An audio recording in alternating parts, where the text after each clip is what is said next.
Welcome to the BGPerform podcast, influencing the highest standard of coaching, one episode at a time.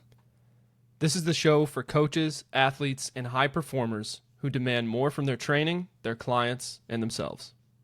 Whether you're coaching elite competitors or everyday people, you'll get raw insights that raise the bar so you can influence the highest standard of coaching in your world. DM myself at BGPerform_ and at Coach Jerry Hayes to work together or learn from the best. This show is part of the Coach RX Podcast Network, a collection of shows designed to elevate the coaching conversation. Find the link in the description below. Now sit back and enjoy our new episode.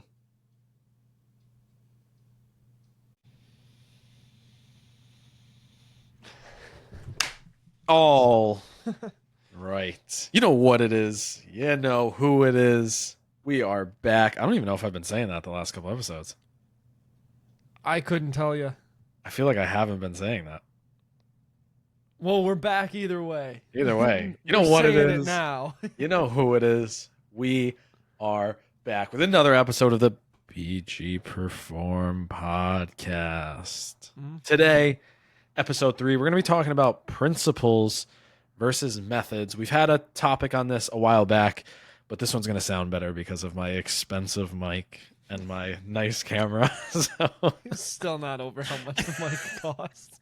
I will say it does sound 3 years nicer. down the line, he was like, all right, guys, sorry, my expensive mic. I got to move it really quick. It does sound nicer. I am looking forward to when these get out there because we haven't posted any of them yet. But when these do get out there, I'm looking forward to people commenting on the sound. So make me feel good. Let me know I made a good purchase. Or just message him and say it wasn't worth it. Return it. Please don't. Please don't. Please don't. Just message me. Podcast's really good this season. It's just, what's wrong with Brandon's microphone? Because I wanted to spend $200 less, but Jerry said this one was worth it. And we will see. I got to see how to fix this color. You said I can make this color. Yeah, there's probably like a software you could download from the site. You can customize it. Yeah, but you said you knew how to do it. I didn't say shit. You did say you knew how to do it. You said one of the main features, you said you could customize the color of the I never microphone. said I can tell you how to do it. I just said you can do it. That's a lie. He's a liar. We should kick him That's off like the saying, podcast. like, dude, you can fly from All right, chat. New York to L's LA in to visit L's me, in the but chat. I don't know how to fly that plane. L's in the chat. So No. today we're going to be talking about I'll take some L's principles, for lift me up. principles versus methods. Now, like I said, we've had a conversation about this before in the past, and we talked a little bit about the differences between principles and methods. And for me, this is really is such an important conversation because I think inside of fitness, especially in today's world, and I think in today's world especially because I might have just said that twice, but I was just thinking out loud. But Please hold one moment. I will be back. You continue going. Going. So when we're talking about principles versus methods, the most important thing is that we as coaches want to understand who we are as a coach, right? And that is personally who we are and then professionally who we are. And that kind of mixes together inside of the programming that we offer, right? And early on in our careers, I think a lot of coaches are very method dependent because they take a lot in from other coaches. And if they don't have the right people early on, it's very easy to kind of get caught up inside of the kind of the method, hamster wheel, I'll call it, where you're just kind of jumping in one wheel to another and running in circles because you're just utilizing a method, right? And I think the biggest thing I want to start today or talk about today to start is principles and what they are and methods and like what the biggest difference is, right? And I think that methods are what we find a lot of the times through athletics training, are what we find a lot of the times through what would we call it? I guess some of these other like high intensity interval training gyms, right? Mm-hmm. Like a lot of the times they're using a method of training when in reality we want to use multiple methods of training, right? And these turn into what we would call principles. So anything you want to add to that intro? I missed some of it, but let's just keep going and I'll jump in when we get more. All right, cool. I had something I had to attend to over there. So I got you. So principles are universal timeless truths, right? And what we mean by that is no matter what season, what era, what, program, what country, whatever it is, like it stays true, right? So when we talk about strength training, a principle of strength training is we have to lift progressively heavier when we do it, right? It doesn't mean every single lift has to be heavier, but over the course of time, whether it be months or weeks, we have to keep increasing the load, increasing the reps, increasing the sets, increasing the time under tension, whatever it might be. It needs to continue progressing in a positive direction so we can create adaptation, right? That could also mean conditioning. If we're talking about conditioning, it means that we need to add more volume and intensity over the course of time. Or in regards to like aerobic capacity, we just need to add more volume at the same intensity over time. It's just kind of adding more to what we're doing to create adaptation, right? And in regards to, even something as simple as like recovery, right? Recovery can go as a principle in both ways. It can go in a principle of if we don't recover enough, we're going to feel it. And as we recover better over time, we're going to perform better and it compounds, right? And I think this is something that when we talk about a principle, it's something like I said, sleep, lifting, progressively overloading, even something along the lines of like improving skill over time. Like these are all things that no matter what movements we do, those stay the same throughout, right? Whether it's me doing a bench press or Jerry doing a bench press or me doing a squat and Jerry doing a deadlift, those principles alone are going to be inside of every single program and they're going to be what gets us to that next level. Does that make sense? I think that like if you think about this on that type of like, I'll explain it even just one step further and then I'll let kind of Jerry chime in. But I think that when we dive into principles, it's what builds the base for methods to exist, right? So think of like, I always describe it as a tree. And I know that me and you have talked about this a couple of times, but like when we describe it as a tree, it's like the trunk, every tree has a trunk to some degree. Obviously the trees are different, but they all have some type of trunk that holds them up. And then from there, the branches are what kind of are different on each tree. And then the leaves are different from that. And those like are the methods and the trunk is the principle, right? Every single tree has that. And then the branches end up being different based on the methods and the terminology and that type of thing that we use. Yeah, and that's excuse me, hold on one. Gotta clear that throat quick. Still clear from last time? With the what's up? I said it wasn't clear from last time. No, not at all.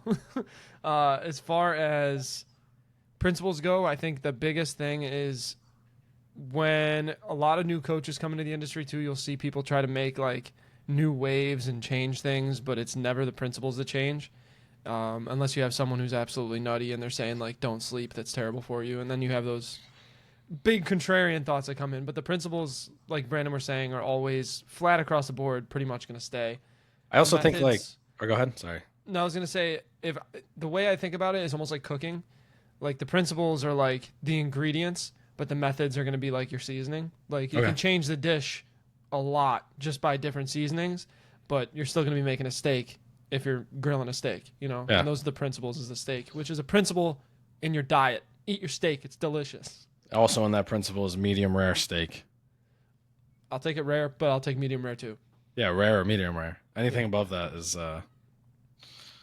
raw steak. Give it to me. So I was gonna say, what was I gonna say? Oh, so I think you and I can both attest because I think early on in our lifting careers, like it's so easy to get caught up in methods, right? Mm-hmm. And I think that obviously without even knowing it, we still followed principles.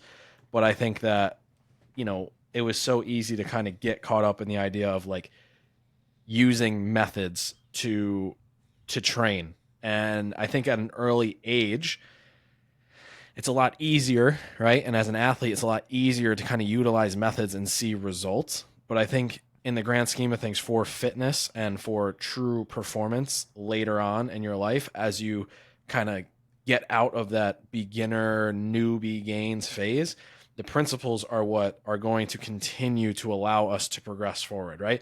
And this goes for anything, right? I think this goes for fitness, this goes for business, this goes for relationships. It's like at the core of each of these topics, there's going to be things that no matter what you need to do to be successful, right?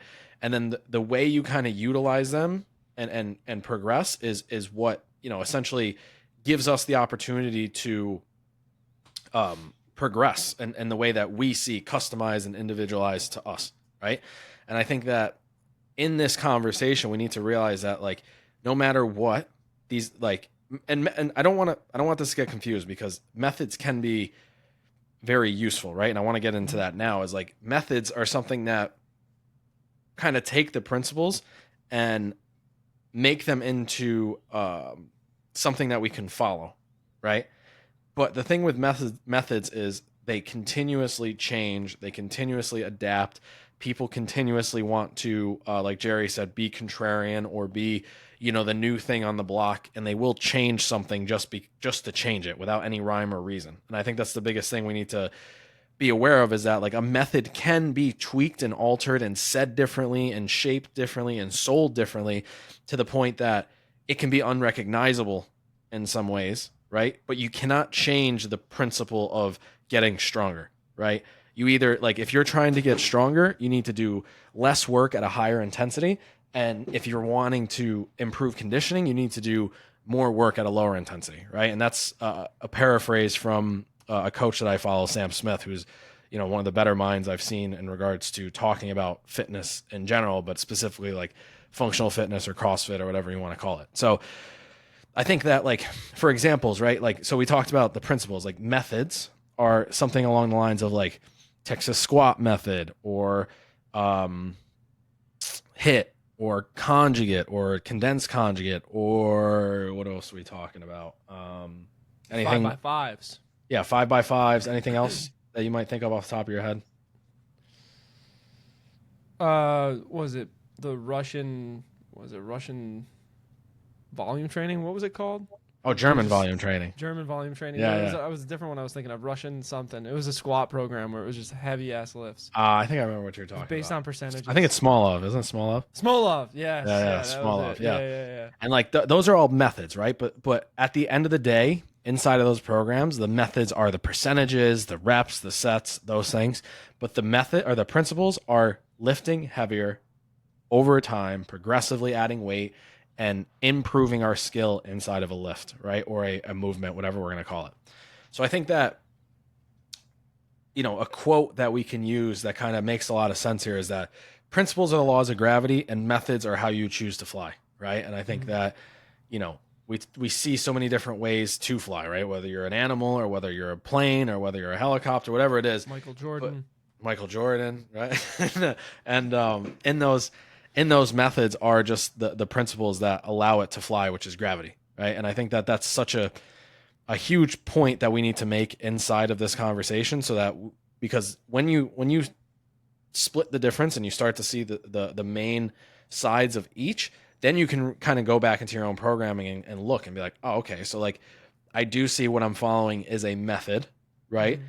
But the principle is the same, right? And there's other principles that make sense. It's like intensity, right? The principle of intensity is you have to give 100% effort or quote unquote, whatever your 100% effort is at that time. You can't, for example, in sprinting, move at 70% and then expect 100% speed in return, right? Like you have to give 100% in that domain to get said domain, adaptation and return, right? And when we talk about principles versus or actually anything you want to add to that? Yeah, I was going to say it'll kind of transition into where we want to go with it next. And we've talked about this, especially in the last podcast, like coaches getting stuck in their ways and needing to be open-minded. I think that one of the biggest dangers in strength and conditioning is having the group of coaches who get stuck with their methods and treat them as principle. And when you're using the same methods because they've worked for so long, it's really easy to say, like, this works, I'm going to keep doing it. Every once in a while, these coaches might come across someone who find that they use a different method and that coach is seeing a lot of success with their clients, and then they almost butt heads thinking like, well, my way is the way, when really you should be sharing with your neighbor and learning from them, teaching them, and taking the best of all different methods to get the most out of it. And train, if I could jump out this window and punch it. Can you hear it? Yeah, I heard it there. Oh my God. It shakes my room. But essentially, the being able to stay open-minded and not treat methods as principle is really important. But yeah, and I think it's important, and that kind of brings us into our next little segue. Yeah, I think the one thing we can kind of say to, I guess, set us up for this next section is that like methods change with trends and things that are going on and people, right? I think the hard part is that a lot of people in today's world, in the fitness world, can follow something and post it on social media and have either short term success or viral moments with that method. And it becomes something where it's like, okay, maybe this is the way, or maybe this is a better opportunity or something that I need to follow. When in reality, it's like, it's just not the case, right? And I think what the cool thing is about principles is we can always come back to principles to test a method, right?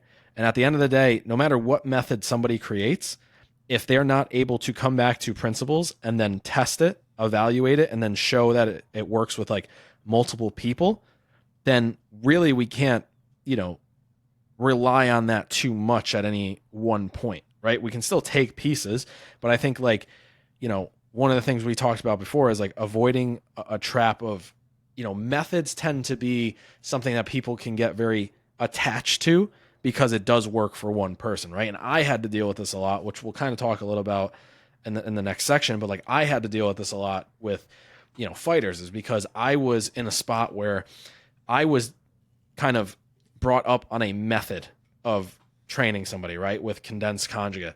And I saw very quickly that that like didn't work for everybody. It was great. I think it was a great concept and model, but I think it was something that obviously doesn't work for everybody. And realistically, it's not possible for something to work for everybody.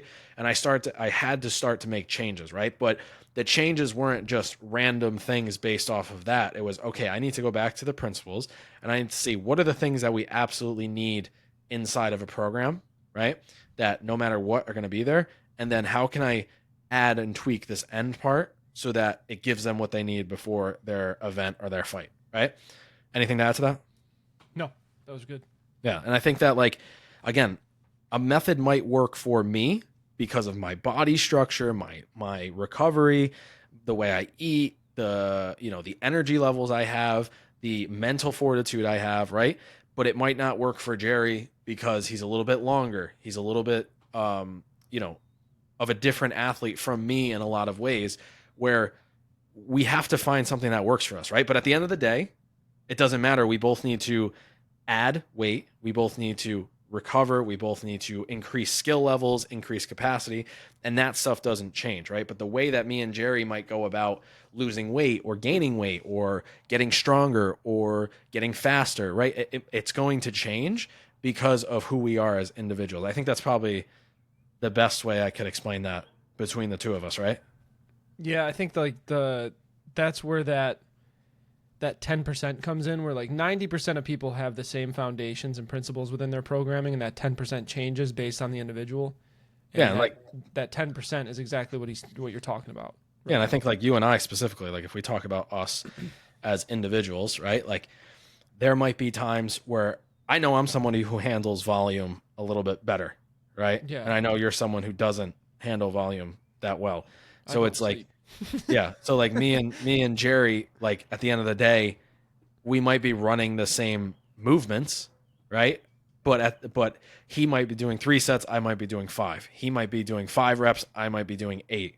He might be doing a heavy tempo, I might be not doing a tempo, right? Whatever it might be. Like those are just some examples that we might see a difference in based on someone who's like maybe struggles with volume or doesn't have the output, or you know, like Jerry said, sometimes he doesn't sleep, sometimes he has trouble recovering. Like I know you're somebody like who sometimes has trouble recovering from workouts, right? Like you're someone Yeah, who, like honestly, it's the high intensity stuff, like the lower reps, higher weight that really take me out. Like the next day, I actually found that the volume for me, like even on the nights where I'm not sleeping too well, the volume being higher tends to be a little better for my recovery. and even like if you look at me and Jerry, obviously, right? Like Jerry's a lot taller than me, or he's not a lot taller than No, me. I'm like same height. I'm just Yeah, lanky. I think you're a I little have bit taller gorilla than me. arms. I think you have like maybe an inch or two on me. I wish. We'll see in a couple weekends. We'll test Hey, each other. let's go. The How long tall are way. you? So, yeah, so if you look at us, he's just lankier than me. His arms are a little bit longer than me. His legs are a little bit longer than me. And I think that like I'm a little bit stockier, I'm a little bit wider, And I think that those are just things that go into us being a little bit different in some movements, right? And even like, you know, running wise, like Jerry's probably a lot faster than me overall. Maybe I've been running a little bit more than him, I'd and I still beat you couldn't. in a race. If we're talking sprint, I got you. Maybe you We'll actually have to go might. to the track. Yeah, we'll have to figure out something. But Yeah. yeah, we're just different body types, and I think that's where the methods come in because at the end of the day, the principles are going to remain the same. But Jerry and I, if we are to follow a similar program, the method inside of those programs are going to be slightly different, right? Mm-hmm. And I think that if the one thing that Jerry mentioned earlier is that coaches kind of get stuck, right? And I think this is something we've talked about a couple times, is because what happens is coaches chase this like this feeling of again being different, standing out, and that's not a bad thing. Like I don't think it's a bad thing to want to stand out. And a lot of times I think that allowing yourself to like explore, right? I think thinking obviously in a lot of ways. And if we talk about inventions, if we talk about innovation, all that, like it comes from a thought. And I think a lot of people do a really good job at thinking outside the box to create new ideas, right? But I think where a lot of people lack, and Jerry, I think you and I have been in enough gyms to see this, is that what people lack is like they create some type of idea or method, and then they either don't test it to see if it actually works, right? Or they just kind of fall in love with it because it's different or because it did slightly work in some capacity, and then they kind of try it on everybody, and that's where we start to create bad execution, bad, you know, I guess mindsets long term inside of coaching, and then oops, sorry, I keep kicking my camera, and bad, like I guess opportunities to grow, and realize that like yes, these are great things, right, and methods can help us, but at the end of the day, if we're not testing them and they don't kind of stand in line with the principles of fitness, we're never going to actually make progress. Yeah, I've especially at one of the gyms I worked at where it was more of a big box gym. I was definitely the more experienced trainer who was working in the shifts that I was working in. But there was one coach specifically who had the same format every single time he had a 30-minute session. He would do 3 sets of really heavy deadlifts and then go perform like 4 sets of really heavy leg press, or he'd start with the really heavy squats and then go into some other machine for hamstring. It was the same workout for literally everyone. One girl came in, and a lot of the time, like I was doing a lot of the consultations there for other trainers, so they'd meet with me, and I'd be like, "Perfect, I'm going to put you with this person." They have And a I'm going to sell you toll-free supplements. different gym, different gym, different gym, different Sorry. problems. No, it's good. So I would basically like cherry pick based on their availability to be like, all right, you're going to work with this trainer, they'll help you out. And one woman came up to me and she was like, yeah, like I had this terrible back injury. And I was like, okay, well, the only time you have is to work with this person. And I knew it wasn't going to be the best fit. And I said, like, they have a little bit of a different style. They're like, that's okay, I just need to do something. Sure as shit, she hurt her back doing a deadlift with him because that's all he did. But it's that same thing where he had success with somebody with newbie gains, and he was like, this must be the key to training. Mm-hmm. And every single client that came through that cage was doing the same thing. And as soon as that coach left, they were being passed on to other people. And I'm kind of going somewhere with this, and they were realizing that they had a lot more growth within such a short period of time with their new trainer than they did with the old one. Yeah. Because they obviously were using maybe the same methods or different methods mixed in, but the principles were there for the first time, where with the other trainer they were not. Yeah. And we've talked about having like the autonomy of like going through a program and knowing what you're doing with your coach. And I've talked about it on socials as well as probably on the podcast. It's important for you as a client to know if what you're getting isn't what you should be receiving from a coach. And that's one of those things, like if you're seeing that the same patterns of every single thing that you do is the same that they do with everyone else, it's kind of like a red flag. Yeah. And I think it's, again, like the reason we're talking about this is so you can learn and start to go ask those questions, right? Like, I think it's really hard for someone who isn't or doesn't dedicate their life to fitness Mm-hmm. to then go and see these subtle nuances of fitness and be able to kind of decipher what they are and be like, oh yeah, Mm-hmm. this is the difference between a principle and a method, right? Yeah. But I think after this podcast, if you listen to this, then you're going to understand. And what I want to kind of do next is break down like a specific example, right? Because with the BGPerform system, which we talked a little bit about last week, which if you listened last week, you're going to kind of understand that it's build, sustain, and influence, right?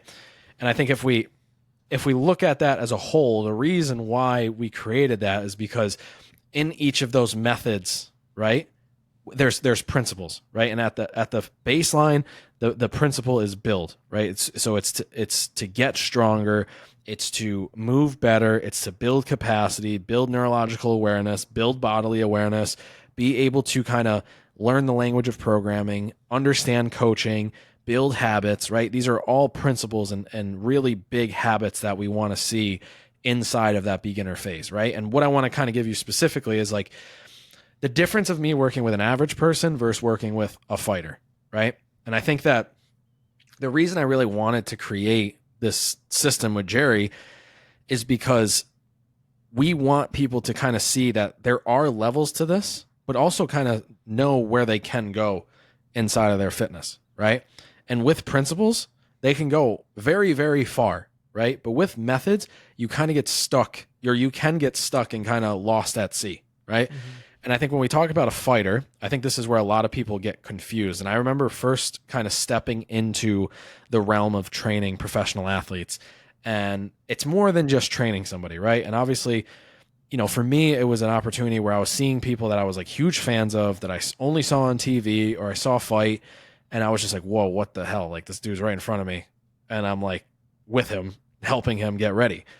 And it's an aspect of like, I don't want to mess up. I just want to, you know, I want to know what I'm doing, but I also want to look like I know what I'm doing, even if I don't.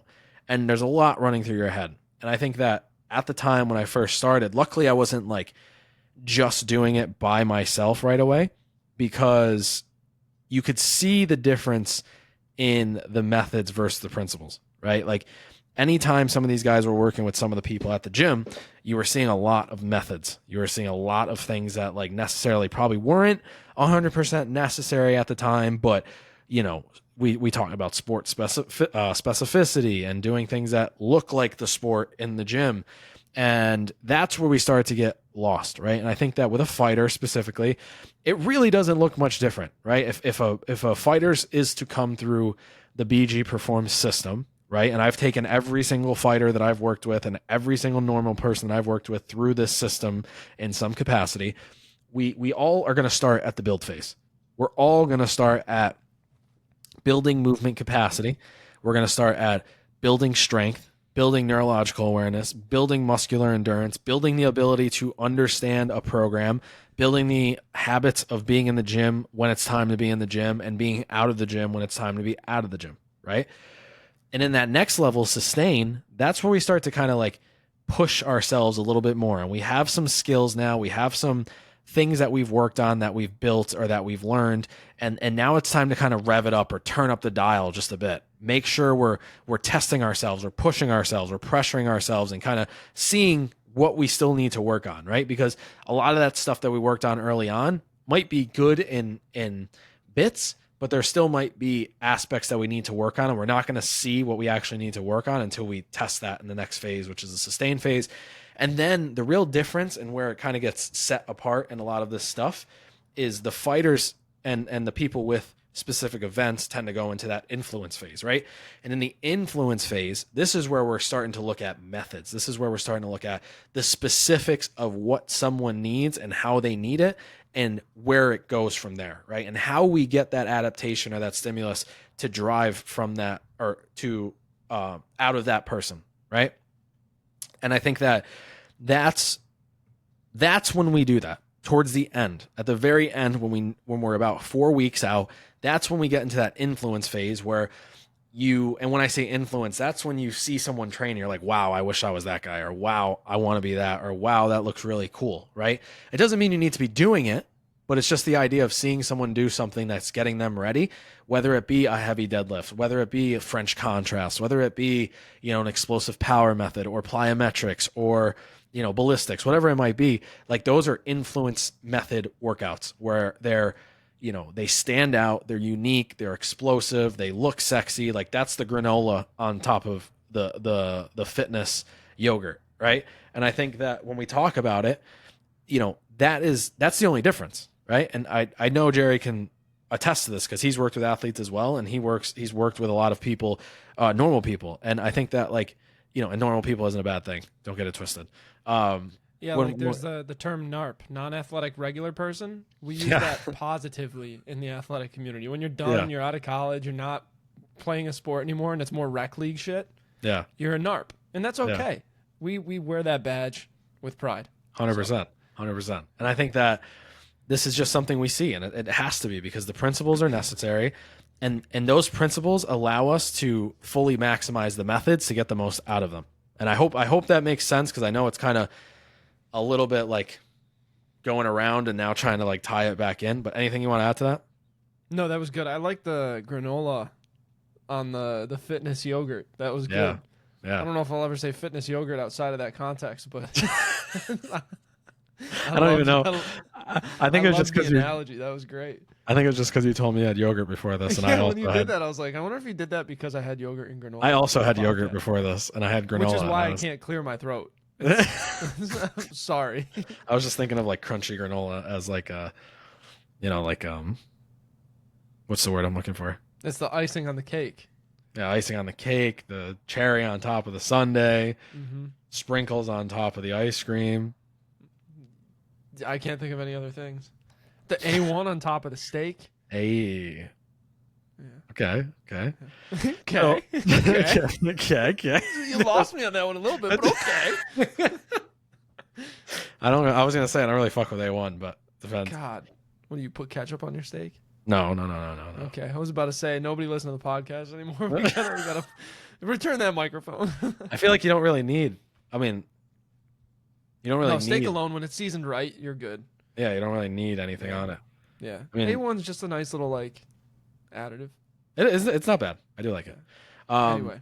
But yeah. So I think like if we're talking about a coach, if you're someone who's like new to coaching and you really want to be successful, build principles, right? Build your system on principles. Build your system on things that no matter where you are, who you're with, what they're like, they're going to remain the same, right?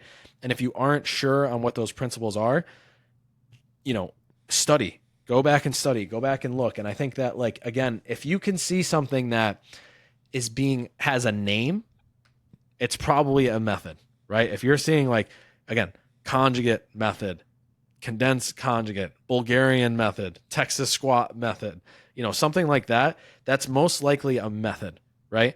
And principles aren't usually named. They're just things that we know, right? This is just basically science or the commons that we see throughout fitness, right? And I think most of us who are coaches can understand what that stuff is because we've done this. Let me rephrase. Most of us should understand what that is because we've taken that time to do what we need to do on our side of training, right?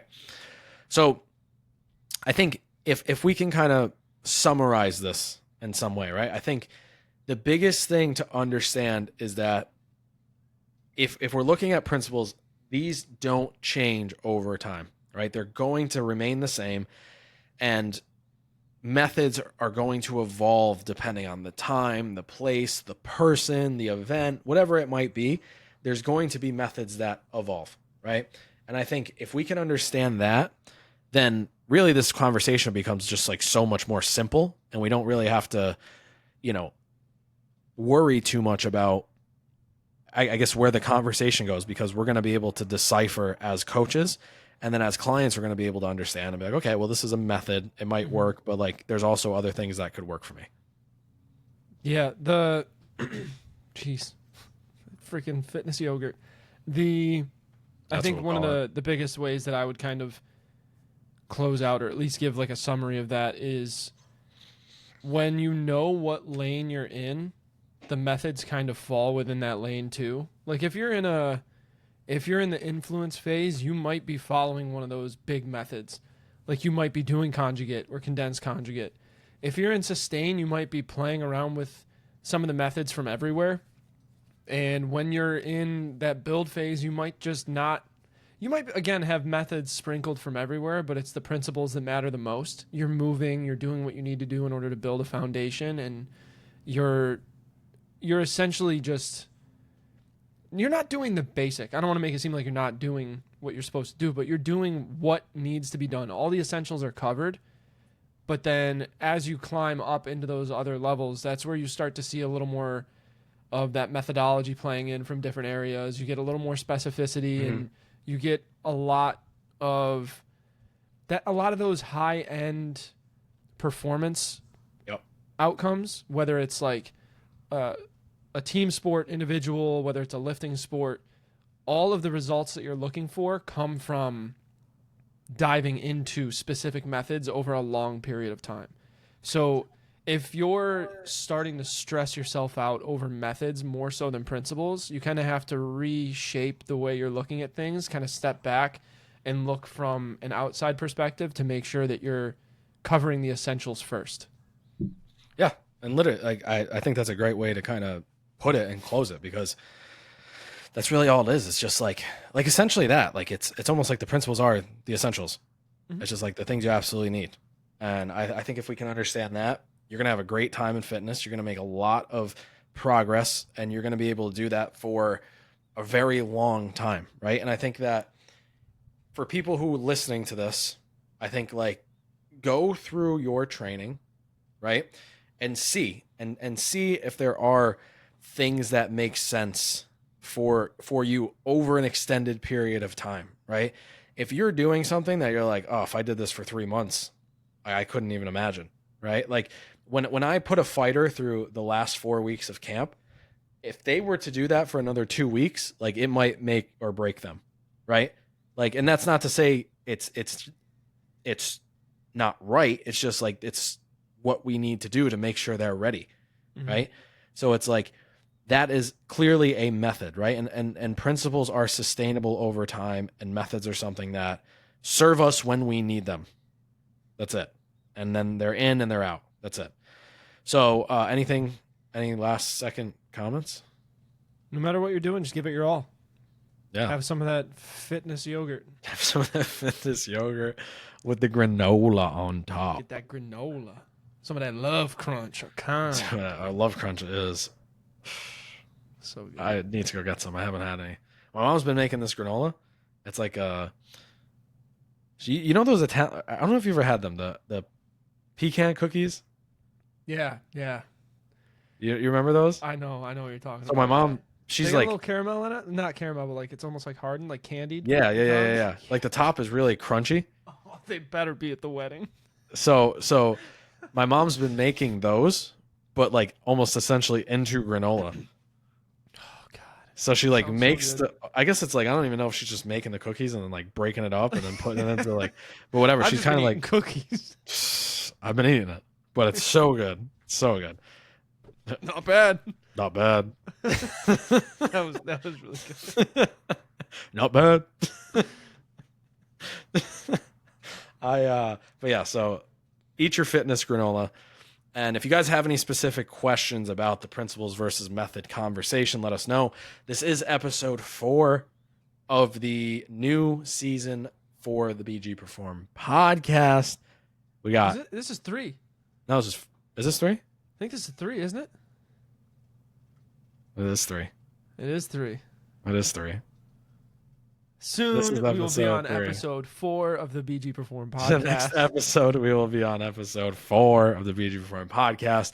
I think we have 8 total episodes planned for this season. If there is anything that you guys do want to see, please let us know. Leave a comment below. Please tell me how nice my mic sounds. Please just drop it below.